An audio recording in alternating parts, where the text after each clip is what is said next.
여러분 반갑습니다. 최 대표 TV입니다. 자, 오늘은요 대법원 판례가 하나 있어가지고 그 얘기를 좀 해볼까 하는데요.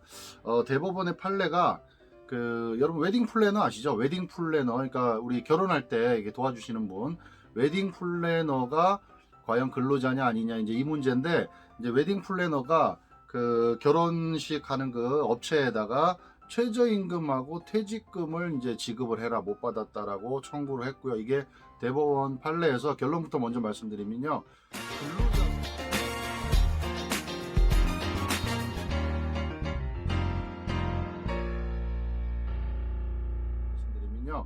근로자로 인정이 돼서 퇴직금하고 최저임금을 지급을 했습니다. 자, 그러면은 퇴직금하고 최저임금 이상 줘야 된다, 퇴직금을 지급해야 된다, 그다음에 뭐 4대 보험을 가입해야 된다, 여러 가지 그런 제반 사항들은 이제 어디에서 기준이 되는 거죠? 근로자냐 아니냐에서 거기서 기준이 갈라집니다. 근로자로 인정이 되면 근로기준법에 해당되는 사항을 모두 지켜야 되는 거고요.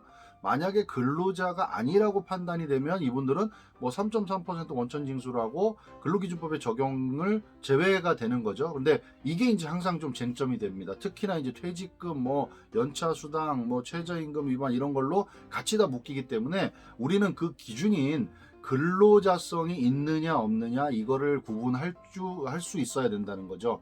자, 그래서 이거를 구분하는 기준은 뭐냐, 근로자성이 있느냐 없느냐를 구분하는 거는 한마디의 단어로 얘기하자면 지휘감독, 이거를 이제 좀 어려운 말로 하자면 사용 종속적인 관계에 있느냐 없느냐 이겁니다. 사업주로부터 우리 피고용인 근로자 노동자가 사용 종속적인 관계에 있느냐 없느냐입니다. 그러면은 그냥 너무 이제 추상적인 단어로 사용 종속적인 관계 있습니다 아니면 없습니다 이렇게 안 되니까 현장에서 실질적으로 뭘 가지고 그럼 그걸 판단하냐 이겁니다. 일단은요, 결론을 말씀드리면 종합적으로 판단합니다. 단순히 한 가지를 가지고 결론을 여기다 이렇게 딱 뭐 무자르듯이 이렇게 자르는 게 아니고요.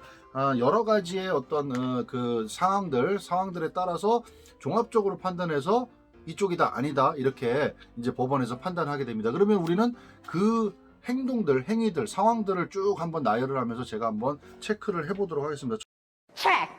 첫 번째는요, 업무 내용을 사용자가, 그러니까 사업주가 업무 내용을 정하고 있는지, 어떤 일을 하는 사람인지 정하고 있는지. 그다음 두 번째는요, 취업 규칙 또는 이제 인사 규정 등에서 적용을 받느냐 이거죠, 그 직원이. 그다음에 세 번째는요, 업무 수행 과정에서 사용자가 지휘 감독을 하느냐 안 하느냐, 지시 감독을 하느냐 안 하느냐 이걸 보겠다는 겁니다. 그리고 사업주가 근무 시간과 근무 장소를 지정하고 직원들이 이에 구속을 받느냐 이런 부분. 그 다음에 다섯 번째는요, 사업주가 스스로 그 비품이라든가 원자재, 작업 도구 이런 것들을요 소유하고 제3자 직원을 고용해서 업무를 대체하게 하는 등 독립해서 자신의 계산으로 사업을 영위할 수 있느냐 이런 겁니다. 그러니까 우리가 흔히 뭐 학원 강사분들을 예를 들면 학원에 갔는데 뭐 보드마카라거나 칠판 여러 가지 부자재들 있죠. 그런 교보제들 이런 것들을 이제 원장님 거냐 아니면 내가 직접 이제 가지고 가서 활용을 했느냐 이런 것들을 보겠다는 겁니다.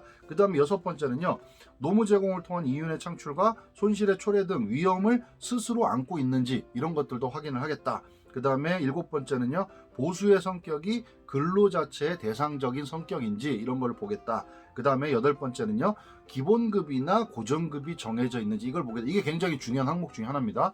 예를 들어서 내가 근로자냐 아니냐를 판단하는 것 중에 내가 직원인데 사업주로부터 기본급과 고정급 이런 것들을 매달 동일한 날에 동일한 금액을 받고 있느냐, 이게 근로자성을 판단하는 기준 중에 굉장히 큰 비중을 차지하고 중요한 기준이라고 볼 수 있겠죠. 그 다음에 아홉 번째는요, 근로제공 관계의 계속성과 사용자에 대한 전속성의 유무와 그 정도가 어떠냐. 그 다음에 마지막으로 열 번째는 사회보장제도에 관한 법령에서 근로자로서 지위를 인정받는지 등을 양 당사자 간의 경제적, 사회적 조건 등 당사자 사이의 관계 전반에 나타나는 사정을 종합적으로 고려해서 판단을 해야 된다 이렇게 얘기하고 있습니다. 그러니까